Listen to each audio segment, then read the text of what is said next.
Salut à tous, c'est Marie, j'espère que vous allez bien. Je me porte super bien. La semaine passée, Xiaomi a officialisé la version globale de son Mi 11 lancée en Chine en début d'année.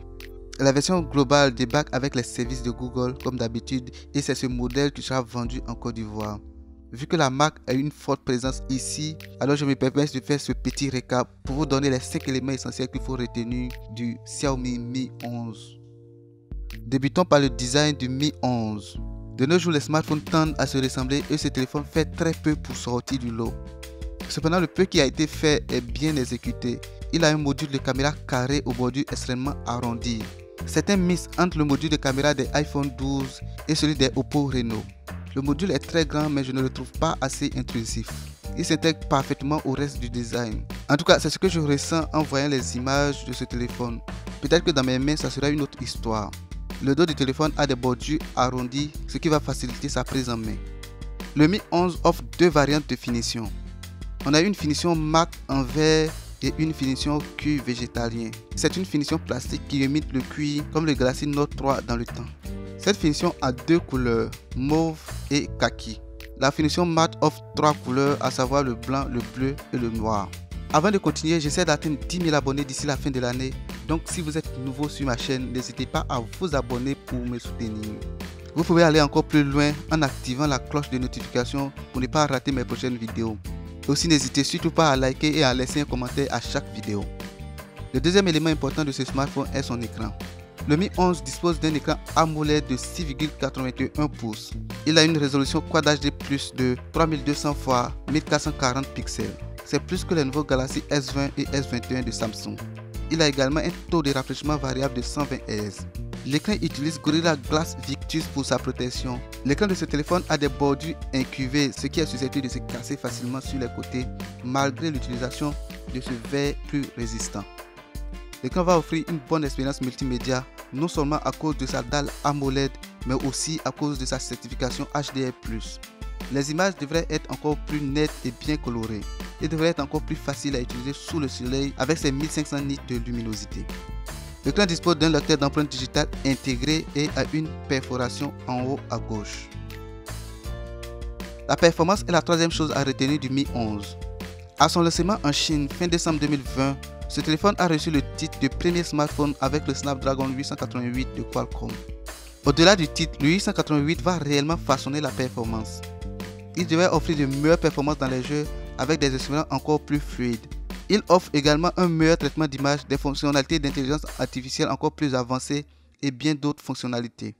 La puce est associée à 8 Go de RAM et 128 ou 256 Go de stockage. En Chine, il existe également une version de 12 Go de RAM. En ce qui concerne l'énergie qui fait propulser la puissance de ce téléphone, le Mi 11 embarque une batterie de 4600 mAh. Pas de grands chiffres ici, mais je crois que cette batterie est largement suffisante pour ce téléphone. Il se charge rapidement en 45 minutes avec un boîtier de 55 watts que vous pouvez obtenir dans la boîte si vous le souhaitez. Xiaomi a aussi emboîté le pas à Apple et Samsung en n'offrant pas de chargeur dans la boîte pour une meilleure protection de l'environnement. Cependant, vous pouvez toujours être livré avec un boîtier si vous le souhaitez. Il suffit de le demander lors de l'achat.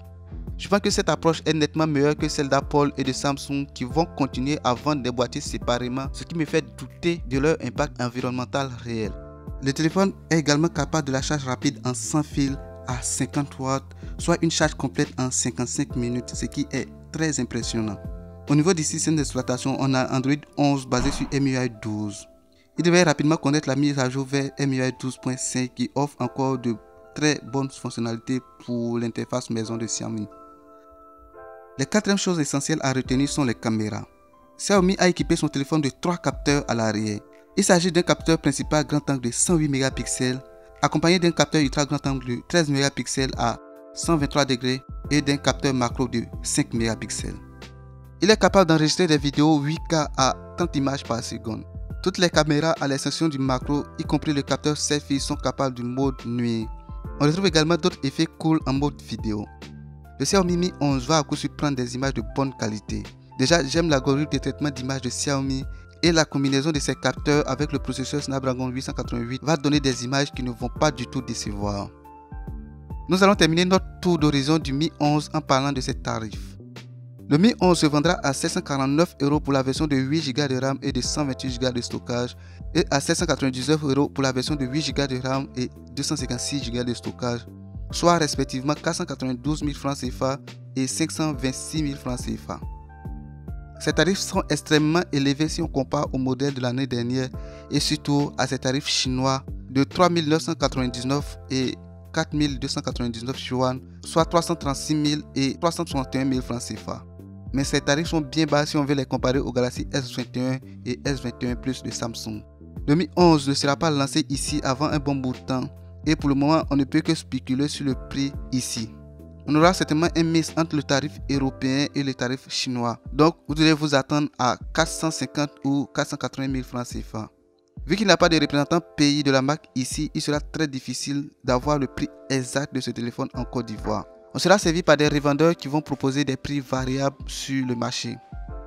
Le Mi 11 offre plein d'autres fonctionnalités que j'aimerais couvrir ici, mais par la même occasion, je vais rendre cette vidéo courte, donc j'ai dû éviter certaines.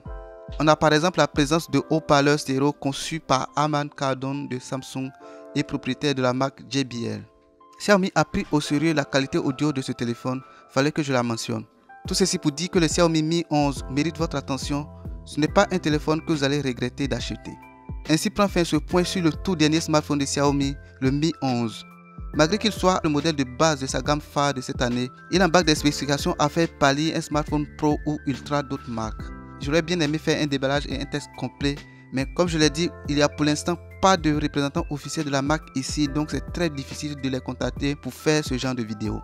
Ceci étant, merci de m'avoir suivi. Comme d'habitude, likez si vous avez aimé, laissez votre avis dans les commentaires, partagez la vidéo à tous ceux que ça pourrait intéresser, abonnez-vous si vous ne l'êtes pas encore et à très bientôt pour une nouvelle vidéo.